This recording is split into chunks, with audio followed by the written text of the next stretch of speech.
Welcome to First Impressions, where we give you our initial insight on video games, comic books, movies, or whatever we want to. And my name is K.C'arl Lee. My name is Jaysen Headley. Yeah, and so today we're going to talk about comics August, 16th? 13. Oh my 16. goodness, 13! I don't know. August 13. August 13, 2014. And Jason's going to tell you about the rating system. As you guys know, we rate out of 5 stars. That's 2 stars for artwork, 2 stars for story, and 1 very special star if we thinks it needs it needs a little bump up. Whoa. Yeah. Oh, yo. Oh, yo, what? I don't know. We should do a first impressions on Revenge of the Green Dragons.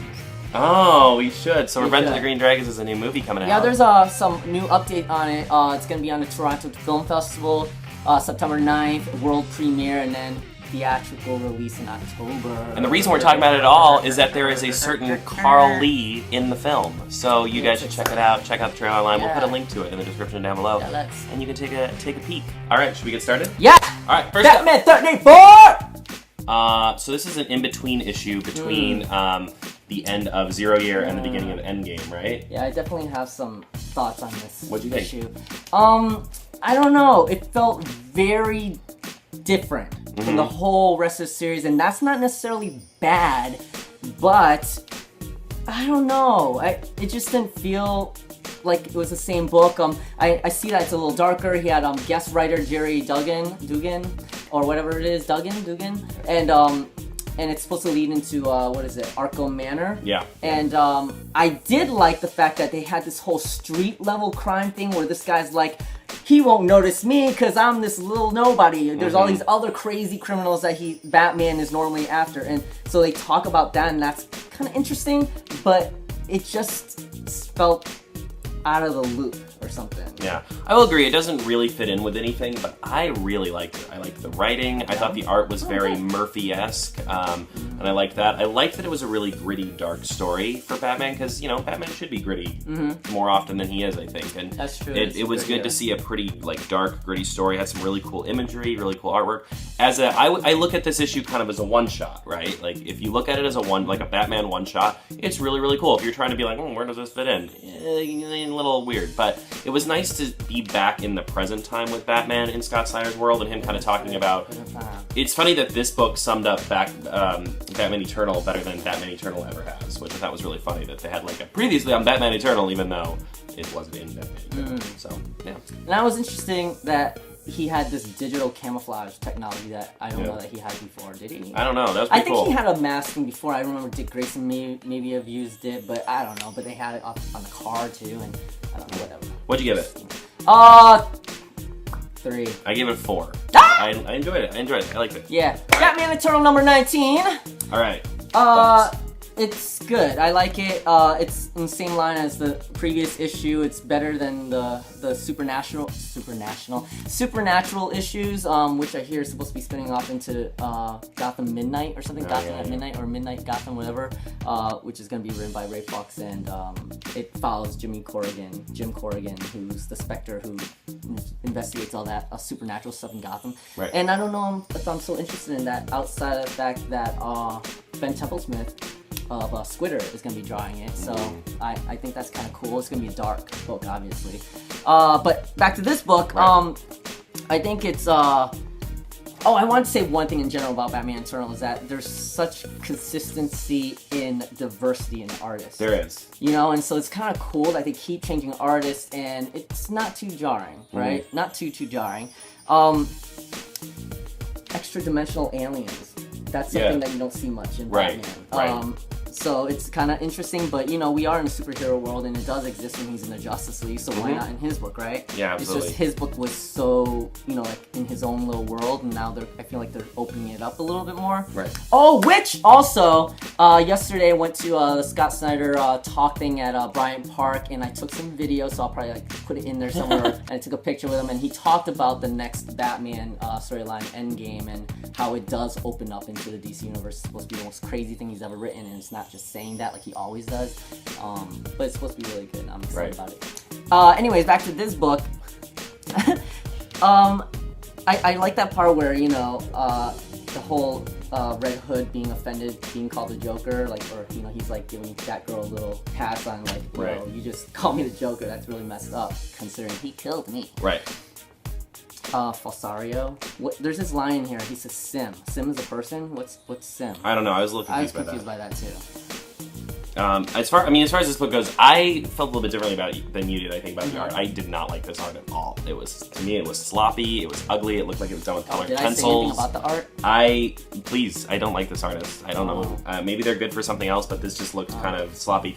I will say this issue for me was not amazing, though I did love the Jim Gordon stuff. I think that was my favorite in the issue. But there was a lot of other stuff going on that, I don't know, the whole Batwoman Red Hood thing, I just, it's not getting me. I'm not caring at all. I just am like, I'm ready to like flip the pages and see what happens next, because it's not really working for me. And I do like where this Batman Killer Croc thing is going, but I need it to move. Like, let's go. Because as soon as you guys get into it, you're just going to switch to another storyline and not finish that storyline, so please just finish it. Yeah, I thought, oh my god, my alarm's going off. Yeah, I thought it was just alright to the art. But I also wanted to mention this quote, the little bit in here where they're basically saying, Red Robin's going to train Harper Row. And now I'm thinking, oh my god, what if there's a new book with the two of them, which is Red Robin and Bluebird? Yeah, that'd be cool. That'd be really cool. Totally, right? Cool, what'd you give it? First of two masks. 4! I give it 2. Woo! I don't know, I'm a little over Batman Eternal. This is becoming one of those books where I'm like, oh god, I have to read this. I haven't really gotten much out of the past like 4 issues. So. We'll see what happens. Death Vigil! Death Vigil number 2. What'd you think? It's still good. Yeah. It didn't blow me away like the first issue did, but it introduced so many new characters, and it kind of went back and forth. Sometimes I couldn't tell, wait, is this flashback? But, you know, if I paid attention more, I did. I realized it, okay, this is what's going on, and I still like it, and the concepts are still there, and it's still very introductory, don't you feel like? It's still introducing the concepts even through the second issue.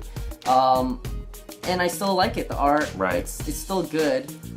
Yeah, I mean, I really like this issue. I love that we're seeing all these new characters. I love that every character has a really unique weapon. That's something I'm really into. That's really cool. I really like that they're introducing the story and the world really kind of slowly. There's a little bit of repetition. I feel like there are some pages where they kind of say the same thing over and over and over again that I think could be cut down a little bit. But other than that, everything about the issue, I loved the 2 new characters that we got introduced to. I love their powers. I love how they showcase their powers. I'm really, really digging this book. I can't wait for another issue. One thing I want to say, I got confused when I saw the hair thing. It was black and then it turned white. I understood later on, oh, it turns white, but were their hair black at all? Ever? Their hair was darker before, yeah. But it wasn't black, right? And so I was like, wait, their hair wasn't black before. And I don't know if I like this part. Why is it that, what's his name, Eddie, and, no, I'm sorry. What's his name? Clara and, what's his name? What is his name? What's your point? Their clothes. Why are they, like, matching? Oh, I think they all have some sort of skull thing, don't they? Oh. No, none of them did, just them. They have this matching thing going on. No, I'm not sure. And Baby Cthulhu was on a t-shirt. Anyways, I gave it a 4. Cool, I gave it a 5. Wow. I liked it. I really liked it, yeah. Ultimate Ultimate Fantastic Four number 4, it's actually old, it's not new. I think issue 6 is out now, but I picked it up because people were telling me about how the converging of the universes, and, that's going through a lot of Marvel titles, including the Avengers, where, the universes are collided, with the Ultimate Universe, and basically Ultimate Universe is Earth 2, and they're going to have their own little crisis, and they kind of explored that a little bit more, where they're going through the multiverse and saving people or doing weird things, and so this book is really odd, offbeat, and the art is really kind of I don't know, to me it's kind of like a cartoon, a weird offbeat cartoon, and it introduces characters that made me want to buy this book to see what the heck is going on. Spoiler alert, it's Spider-Ham, so like the Spider-Ham universe with all the animal versions of the Marvel characters, and he shows up, and then they're like, oh, it's Spider-Ham, and he's like, no, Miles Morhamus or something like that, which is, the Miles Morales Ultimate Spider-Man version of Spider-Ham. I'm sorry, big spoiler. But, I was like, I need to read this. I need to see what's up. And it's really funny. It's actually like a comedy. It's really funny. Oh, cool. And it's fun. I don't know why the first 3 issues weren't as good, but I liked it, so I might pick up the next issue. I gave it a 4. Awesome. All right, next up is God is Dead. The Book of Acts. This is Omega. I guess it's the second book where they have guest artists and writers do little short stories. And I picked it up because there were lots of penises in it and lots of gore and violence. So at least we're honest here. I actually wasn't gonna read this. You picked it up. I was like, not really something I care about. But I decided to read it because I am such a Kieran Gillen fan. I will read anything he writes. So if you want me to read your book and you're writing a crappy book, then put him on it. I'll read it. And there's 3 separate storylines in here. They were all pretty interesting, actually. Yeah. I actually quite enjoyed this. It was a lot of fun. I've talked about on this show before where I really like stuff that deals with like more biblical mythology type stuff, and this is all what this is for the most part. Really interesting, really funny, very graphic. There was not just one penis. There were several, lots of more them. than I. There was a whole barrage of them, but it was a lot of fun, and I really liked it, and I liked what the story they were telling, and the stories are very interesting. I feel like it deals a lot with power and the roles of gods, and also there's lots of politics of hell. Yeah, it's kind of cool. interesting, and then I love the last part of the why. Like basically, why do we live? Why anything? And at the end of the day, it's like there is no why. Right. Anyways, I give it a 5. Oh, I gave it a 4. I thought it was fun. Hexed #1. You read this now, right? I did read this just today, and I'm glad I read it because it was really cool. Yeah, right. It was a really good introduction to these characters in this world. I found it really interesting. Again, kind of dealing with more of that biblical side of things. I really liked the main character. She was a really fun character to get to know. It's funny. It has a lot of good jokes, I think, which was good. Not like laugh out loud jokes, but like of jokes that would be in like the Avengers or something, like cute little jokes. Artwork I thought was really cool. Yes. It kind of reminds me of some of the more old school like Ultimate Spider-Man stuff a little bit. And yeah, I'm glad I read it. It was a lot of fun. Yeah. I really like the art. Is a new artist, and this is like a volume 2 of the original series or something like that. And I don't remember reading it past number 1 or 2. So with this being new again, I really am on board. It kind of reminds me of like a new Image book, like Shudder. When you read that, and this is whole other world, and this like introduces this new like fun modern poltergeisty heroine. Not really poltergeisty, but you know what I mean, that kind of supernatural heroine, and it was kind of fun, and she's pretty cool. And the thing is, they gave us a 45% discount also on this because 2 or 3 pages were stuck together, and I was like, I was gonna buy it anyway. And also predominantly female cast, and they were not so like hypersexualized that it made me want to like beat myself to death. Hello DC, stop making a bunch of female cast books, be like, oh, we have a female cast, and they're just basically a bunch of boobs. Like this is how you do a predominantly female cast. It was a lot of fun. What'd you give it? This is a predominantly male cast. Yeah. I get a 5. Wow. Toes. Just a foot there. I gave it a 5 as well. I really liked it. Nice. Justice League United. This is wrapping up the Justice League Canada storyline. What do you think? 4. I can barely remember it right now. I thought Alana was great. I like her. I like Alana. Oh, you know what's odd in this type of team book? I'm not saying it's bad, but it's just interesting, the concept where they always have to talk about, oh, should we stick together as a team? What should we call ourselves? Yeah. Why? Why do you need to be together? 2, why do you need to call yourselves anything? Why? And then why does it need to be Justice League anything?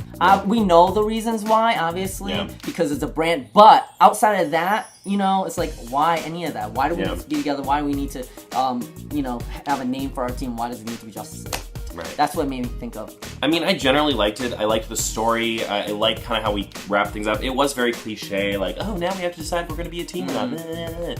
I like the new character that they're introducing. Like, she seems like a really cool character. She seems like very much the heart of the story because she's so new and different. I like the artwork a lot. I'm really just happy that this first storyline is done. Like, I just am ready to see them as a team. Yeah, I want to see and not, I'm ready to read a Justice League United book that isn't about, well, are we a team or aren't we a team, or who are you and are we getting together? Like, I'm ready to read something from this team that's just them doing. I'm not excited to read them at Future's End because I don't care about Future's End. Hopefully they're not all crap.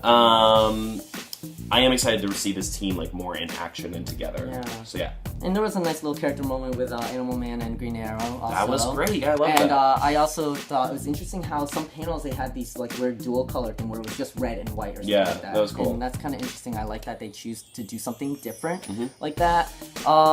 And I like that Martian Manhunter decided, oh, we should be a team that's more about heroism and not, all those other politics or that was the cool. lies and all the other things that all the other teams are like.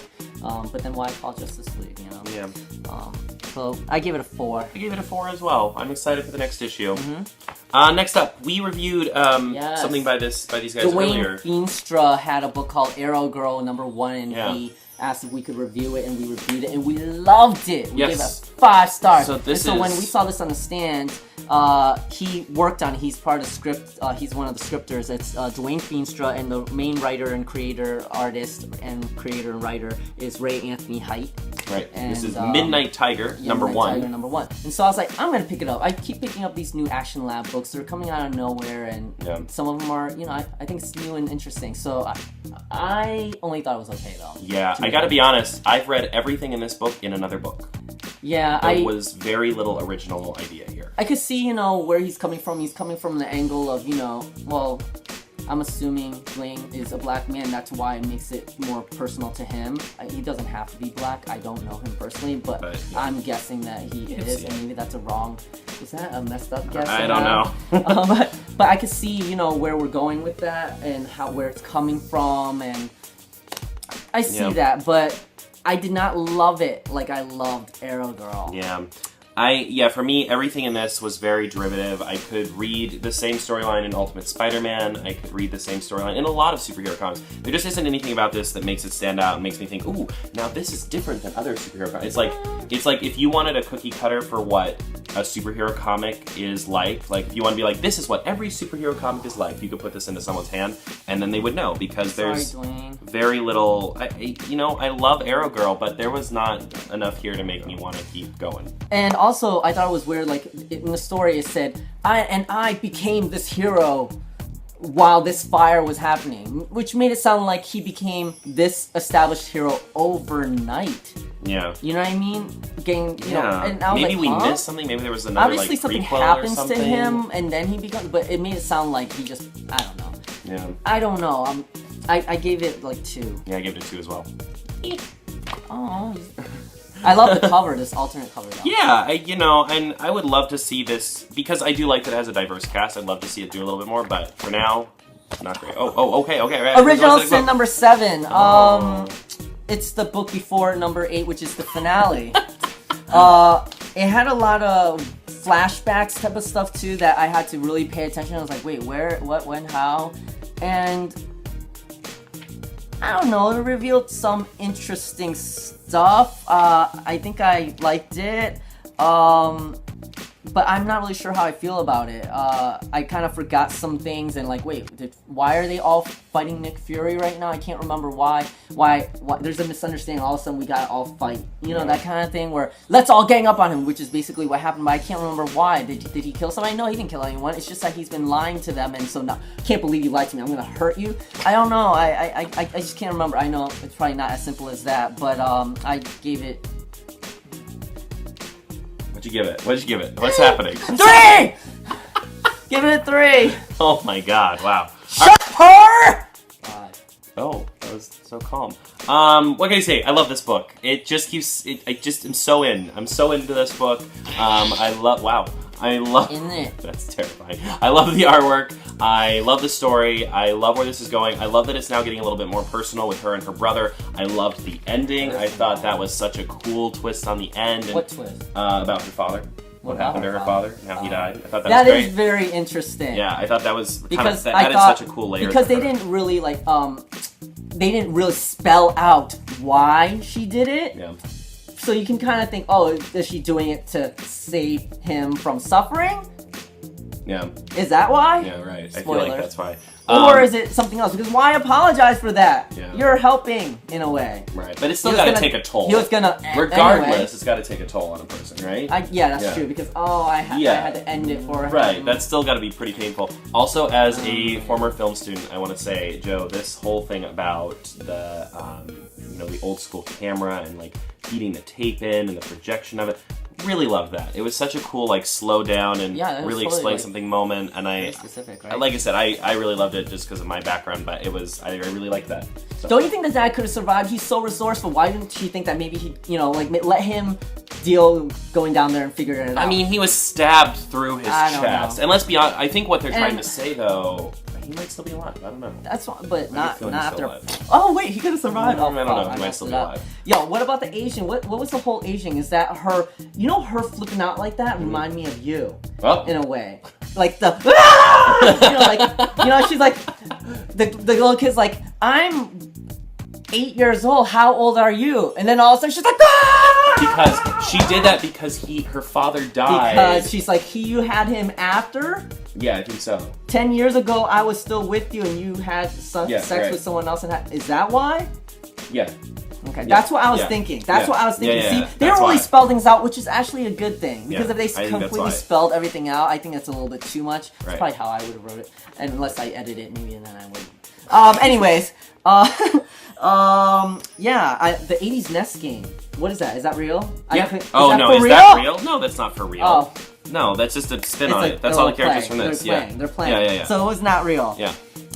Alright, I gave it a 4. I gave it a 5. Really liked it. Really liked it. Alright, next up and finally is Skull Kickers number 30. This was kind of a little, they've done this before where they have a little kind of, I don't want to call it an anniversary issue, but a special issue where they do a few like little storylines from different, where are you going? Timelines. From different timelines, and they do little, it's like they have other artists and guest writers come in and like do little fun things.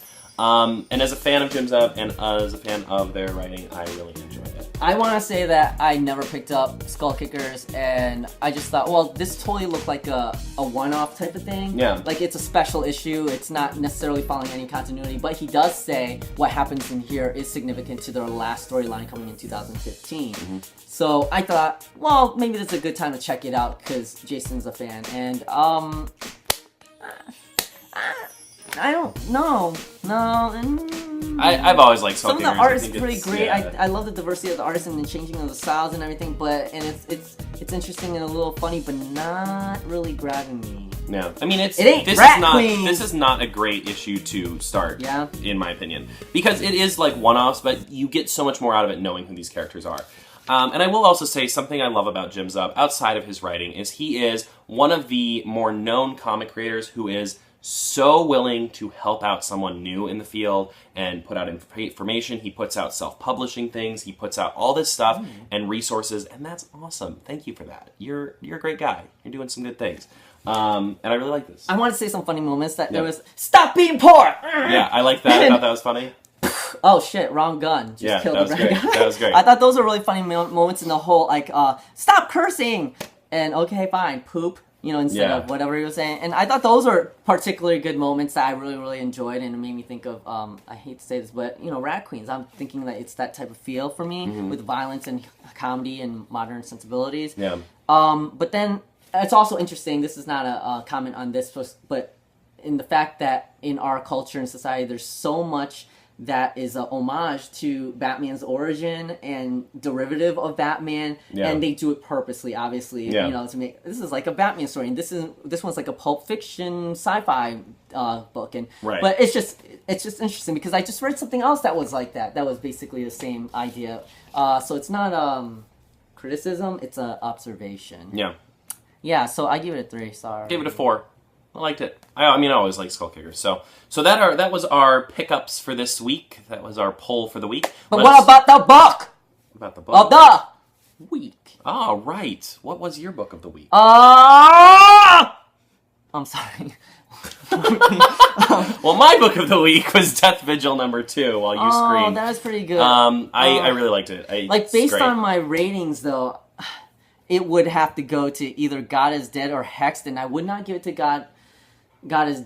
I don't know. Only because I'm not reading it as a regular series, and Hex number 1 is something that's going to be new. And well, I'll give it to Hex number 1 or Death Vigil Part 2. Yeah, for me, Death Vigil is definitely one of those books that feels like it was written for me. What like about so Shudder? much about. I love Shudder too, but Death Vigil is awesome. I can't wait for the next issue. So those are our books of the week. Let us know what you thought of the Hex number 1. Yeah. Yeah, let us know what you guys thought of the books this week down in the comments down below. Let us know if you're reading anything that we're not, that we should be reading. Let us know if Watching. you... What's going on? Just want to make sure they're watching. Oh, yeah. Let us know if you're watching and if you're enjoying the show and if you have any suggestions or things you'd like us to talk about or do or things like that. We're talking about maybe doing like a getting to know you episode in the future where we do question and answer. So if you have a question you'd like us to answer, maybe throw that. And if you care. I don't know. Maybe you care. You can also check out our blogs, which we'll put descriptions down below. And follow us on Twitter. I'm at Cucamonga This is at Carl K. Lee. You can follow us and we tweet quite often with pictures and things like that. So, it's okay. All right.